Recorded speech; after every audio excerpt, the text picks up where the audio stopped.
Joining us now, Texas Congressman Beto O'Rourke. He's a Democrat who serves on the Armed Services Committee. Congressman, thanks so much for joining us. Thank you. Thanks for having me. I know you've visited some of these locations in Texas, your home state. The Department of Health and the Department of Homeland Security, the Office of Refugee Resettlement, I want to be precise, responsible for the children who have been separated from their parents.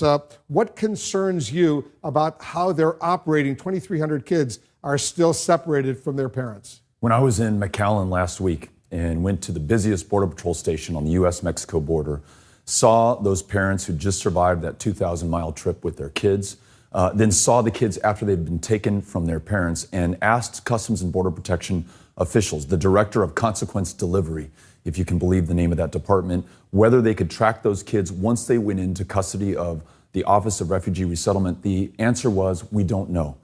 So Representative Rice, whom you interviewed earlier, who said, we don't know when or if those kids are going to be reunited with the parents who risked everything to bring them from Honduras, Guatemala, El Salvador to flee violence and death.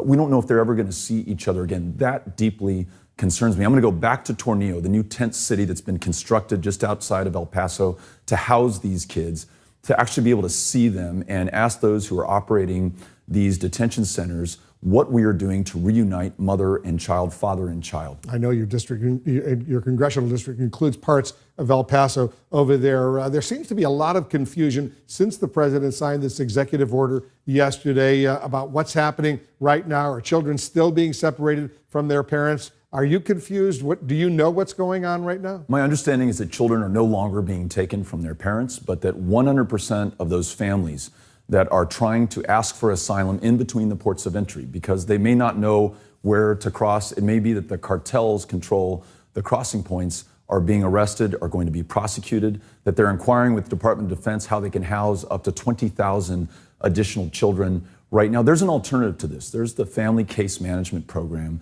which, when implemented under the Obama administration, led to a 99% show rate for immigration court proceedings for those families. This is also a crisis wholly created by this president. Family unit apprehensions, FY17 compared to fiscal year 2018, are actually down 3%. There is no crisis in arrivals. There's only a crisis in what this president has done by treating these families so inhumanely, by torturing these kids, lifelong trauma of which they'll never be rid, and staining the conscience of this country. It is up to us now to decide whether or not this is American. This is being done in our name.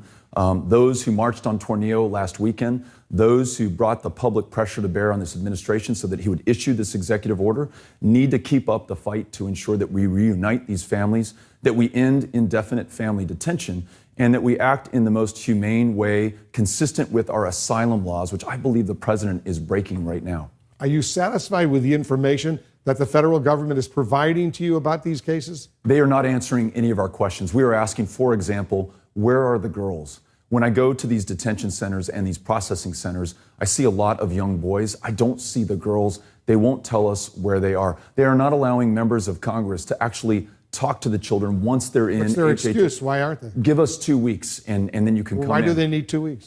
We asked the same question. Congressman Joaquin Castro and I are both going to Tornillo on Saturday, where HHS has finally relented and said, you can come in and finally see these kids. I don't know why it's taken them 2 weeks to allow us to do that, but we're going to make the most of that opportunity and check on the welfare of those children and try to help reunite them with the parents from whom they've been separated. Because what I don't understand, if there's nothing to hide, what's the big deal about not just letting you, but journalists and camera crews go in as well?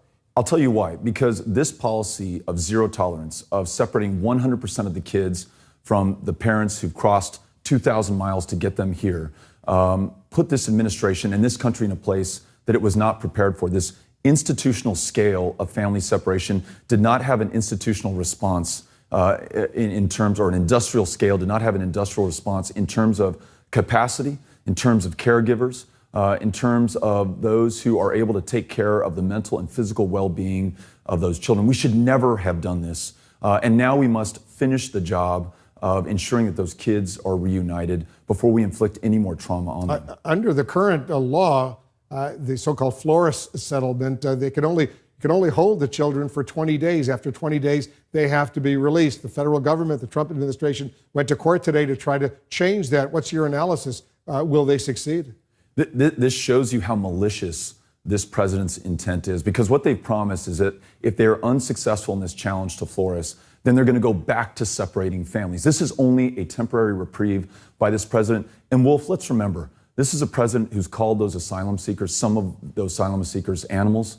He's talked about this as an infestation. He's described immigrants from Mexico as rapists and criminals. Last night, he says they are not our best, or they're not the best from those countries who are sending them here. There's a strong racist element to this policy, and it should not surprise us when people under this administration are inflicting this kind of harm on those Very children. quickly, I know you're challenging Ted Cruz for the Senate seat from Texas. He wants to change things as well. Is there any daylight between you and him on this specific issue of making sure kids aren't separated from their parents? Unclear to me, because he said when the media tell you that they're concerned about those kids, they're just really trying to justify criminals and criminal behavior. This is a guy who wants to build a $30 billion wall. This is a guy who wants to deport dreamers. I don't think he cares about keeping those families together. If he did, he'd stand up to this president.